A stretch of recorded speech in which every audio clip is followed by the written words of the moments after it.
everybody, hope you're well. My name's Dan Latter, we're live here from Spain. We are on day 14 of lockdown. If I'm looking down, it's just because I'm seeing any comments that come through. So let's just give you the intro. We've been on lockdown now for about 14 days. It's not about 14 days, it is 14 days. We're about an hour north of Valencia. Spain's obviously been locked down, and you can just keep on seeing the amount of cases just increase constantly. But actually, we should probably see that peter out about now, actually, about 14 days in, because everyone's at home. So anybody who's at home has probably got it and then going into having some of the symptoms. And it takes about 14 days from a person having it to sharing it to other people for everyone in that group to know they've got it. So hopefully those figures will start to plateau. We're at the top, will start to plateau. That's my intro. Next bit, almost halfway. So this is a good point for us. We're about halfway through this. On about day 7 or day 8, the Spanish said instead of a 15-day lockdown, it's going to go to 30 days.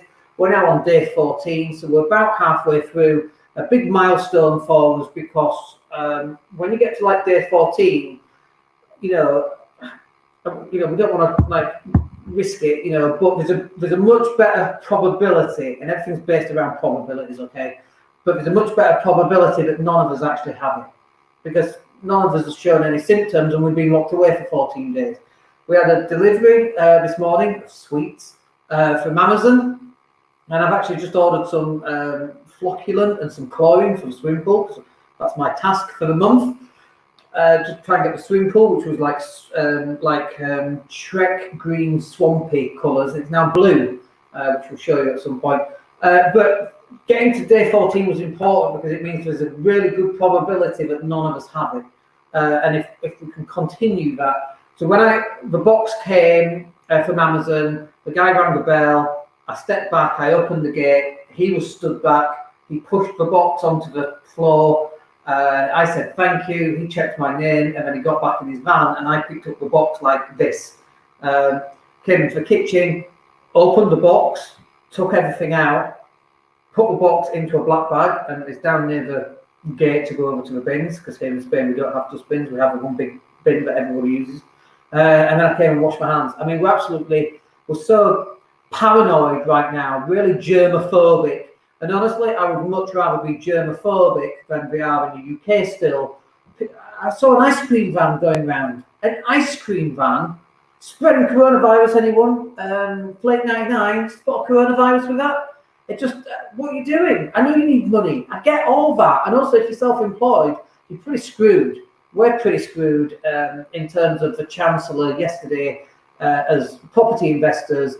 Our income, although it's decent on the tax return, according to the HMRC, is investment income, because we don't run a business, even though we have to deal with tenants all day long, we don't run a business. So we don't get any help from the Chancellor there. And I get if you're an ice cream man, you need to make some money as well.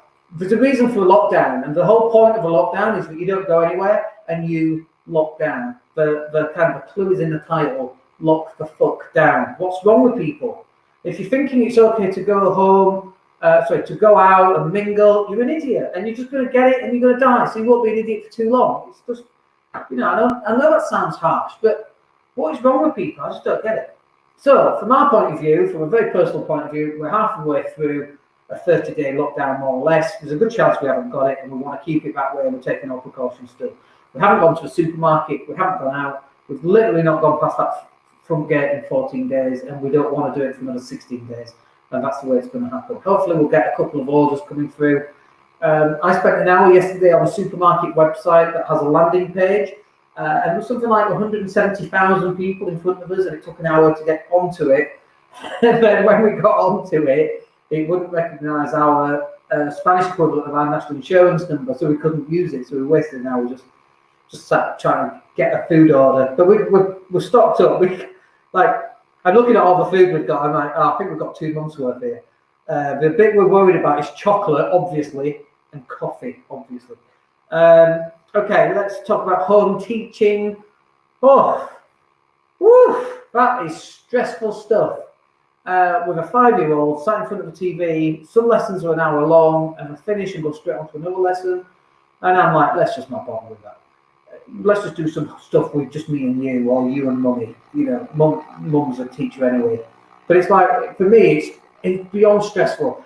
With 7 or 10 5-year-olds, mute your microphones. What's wrong with you? What's wrong with your parents? Mute your bloody microphones. It drives me insane. It is my version of hell, by the way, being a school teacher. It's Friday today, so honestly, this is the first time in a long time I've gone, oh, thank goodness it's Friday. It's because I'm the one home, although we're both doing it, but I'm having to homeschool completely out of my sense of normality. And although I do teach people, I teach people who are in the 20s and 30s and 40s and 50s, not 5-year-olds. And I just find it very, very, very stressful. It's not my natural element at all. I just find it very difficult. So if you're home teaching, you've never had to do this before and you're finding it stressful, honestly, I don't think you're on your own. And if you're feeling like you're a failed parent in some way, you're really not. And you should get some help and support from other people to go, oh my God, I'm so terrible too. I'm on the wine at 11. Not that I drink, but that's what I've heard other people doing. So honestly, thank goodness it's Friday. If you've got a question, by the way, then please put it in down below. So the next bit, the final bit, really short one today, because I'm not keeping up with them as often as I'd like. So I just thought, let's just get through it and get as much done. If you're considering going out somewhere, don't do it. If you think, oh, I know what I'll do, I'll just go to the park, don't do it. Unless you're jogging on your own, you shouldn't be going anywhere. Boris Johnson has got coronavirus that came out this morning, and it's like, Boris, why don't you just listen to what people were telling you instead of you going into hospital shaking people's hands? Everybody told you what to do, you ignored it, and you've now got coronavirus, and there's a high chance you spread it to everyone in the cabinet. But why can't you listen to what people are telling you to do? You're an idiot. Just because you're the Prime Minister doesn't make you invincible in any way, shape or form. And I'm speaking to you watching this as well right now. Just because you might be super fit. I've seen guys at the outdoor parks, my mum was telling me, doing pull-ups. And they're like, well, I'm all right, I'm super fit. You might be all right. But other people died. A 16-year-old French girl died of this just yesterday or today. You go home, stay the fuck at home, get Disney Plus. We've seen the memes. My teacher told me, you won't get anywhere sitting on the couch. Here I am, sitting on the couch, saving the world. That's absolutely true. It's not difficult to do.